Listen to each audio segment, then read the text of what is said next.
A huge number of people have messaged me asking for advice on performing, specifically on how to get over stage fright when it comes to performing for the first time. Now, to be honest, I've always been really wary of answering these questions because it's hard for me to be entirely sympathetic, and I'm going to talk about why in just a moment. In this video, I'm also going to discuss basic tips and tricks on how to start performing for the first time and how to get over the hurdles of stage fright. I'm also going to discuss some of the ways in specific I deal with my own performances. Now, this video is going to be catered mainly towards beatboxers, but I'm sure anybody else who's looking for hints on performing might be able to find something useful. Now, first, I'm just going to give you a little bit of background information. My first ever performance was a little after I've been beatboxing for a year, and it was part of a talent show. Now, I didn't win and I didn't even place, but it didn't matter to me because not only did I get one of the biggest rounds of applause of the night, I'd also completely smashed down a psychological barrier that had completely stopped me from advancing with beatboxing at that point. Now, since that day, I've performed in various countries at venues ranging from theatres to pirate ships. I've toured places ranging from primary schools up to the YouTube headquarters itself in California, and I've done things on stage ranging from the mundane, such as collaborating with other beatboxers, to bizarre, like pretending my beatboxing was coming from a lady's special area. Probably best not even ask him. But to get to the stage where I was able to perform regularly took a lot of work. See, I've suffered from regular panic attacks for several years now, honestly as long as I can even remember. And a couple of years ago I was diagnosed with an anxiety disorder. I've had a particularly bad panic attack which had left me so debilitated I couldn't even get out of bed for over a day. And that unfortunately wasn't a one-off case. I've had several panic attacks which have been so severe they've left me unable to eat, unable to drink, unable to even move for over 24 hours at a time. I've had panic attacks which have been so bad they've made me physically sick. And ironically, in an extremely horrific way, one of the things which can exacerbate a panic attack, and one of the things that causes them the most in me personally, is the fear of having an anxiety attack. And I'm sure you can even imagine how that can get in the way of performing. But the thing is, I could have skipped every single performance I've ever been offered. I could have said, nah, I'm not going to try out for this talent show. I could have said, no, I don't want to come up to California. I could have said no to getting on the pirate ship. But if I'd done that and just decided to stay at home until the anxiety disorder got worse and maybe even progressed into agoraphobia, what would I have accomplished from that?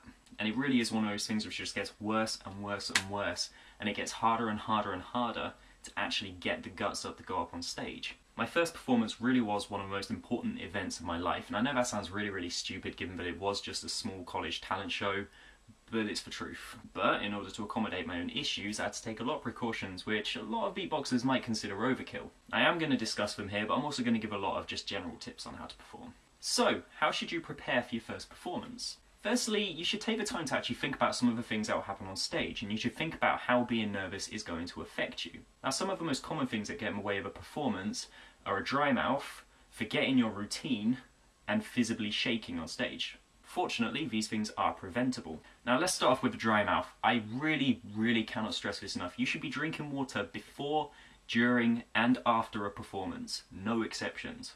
I know this might sound really, really obvious, but I've honestly lost count of the amount of times I've seen a beatboxer show up at an event without any water at all. I almost always have at least a litre of water with me, wherever I'm able to. If you don't really fancy carrying around a jug of water like that, or if it's maybe impossible to in the venue that you're performing at, invest in one of these. Just an aluminium water bottle. Because of how small they are, you're able to just have it down by the microphone. When it comes to your water break, you can take a drink of water. You should also have some kind of chapstick with you. I know a lot of beatboxers are against wearing chapstick, feel it's girly to put it on, or they feel their lips get too greasy and they can't make their sounds properly.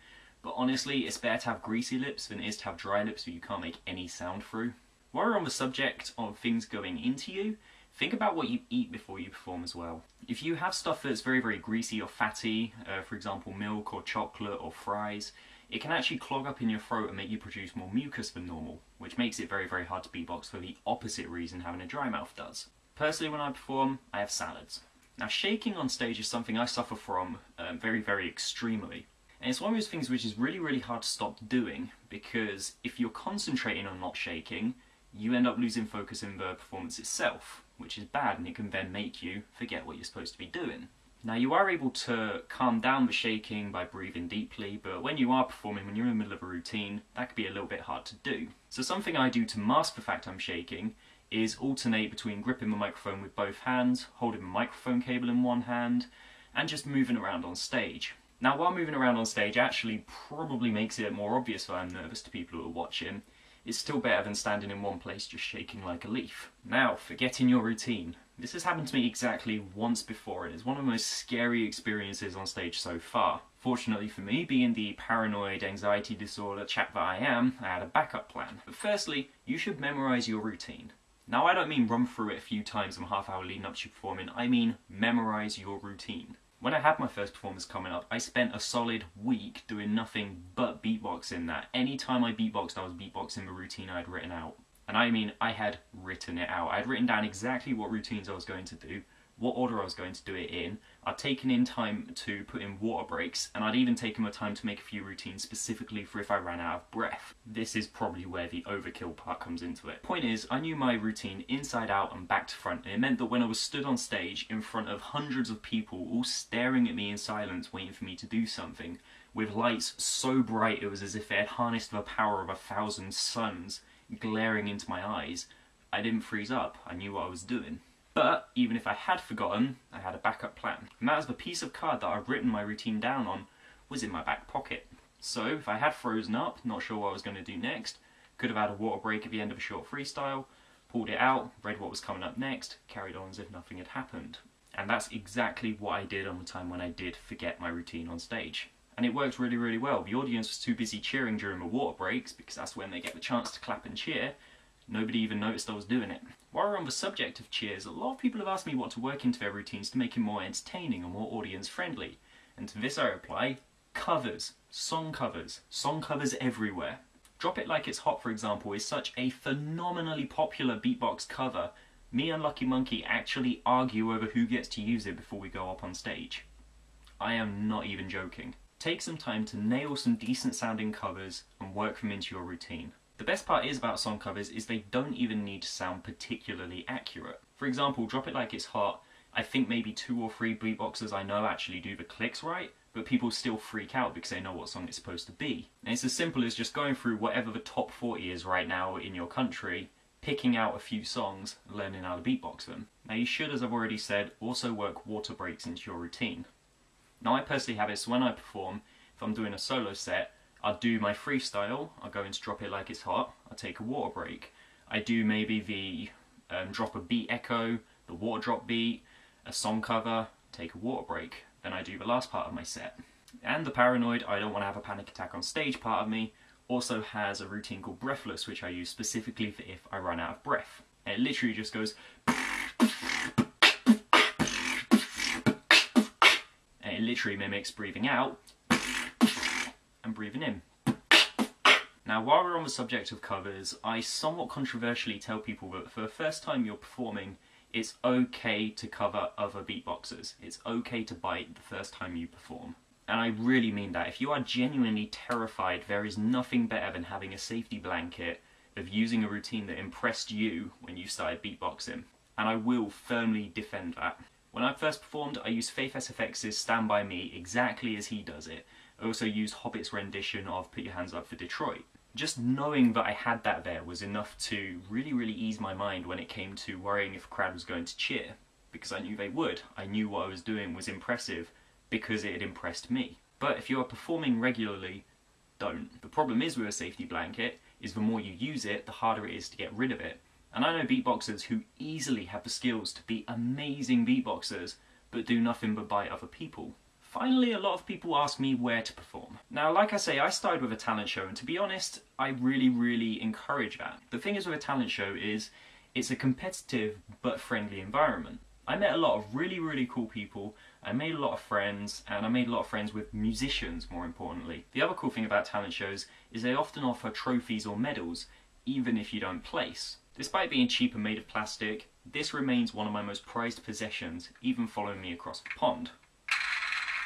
It literally stands as a permanent reminder of me getting over one of the most difficult things I've ever had to do. Apart from talent shows, open mics are really good as well. A lot of places like pubs, clubs, bars, sometimes even restaurants hold them. So contact a few places in your town or look online. There's this great website, google.com, you might have heard of it. But if you just search online, you'll probably find somewhere that does one in your town. And the best thing about that is you can bring a group of friends, you can bring your family, and you can really make a night of it. And that's also a great way of making sure you have support. Now, I've seen quite a few occasions now where people have made their first performance a really, really important one. For example, multiple times I've seen people who are using their first ever performance to be the audition for the Has Got Talent in their country, like America's Got Talent or Britain's Got Talent. Don't do that. The thing is, this puts a huge amount of pressure on you, and if you've never performed before, you really won't know if you have what it takes to take part in that kind of competition. And the best case scenario is you look very, very silly in front of important people.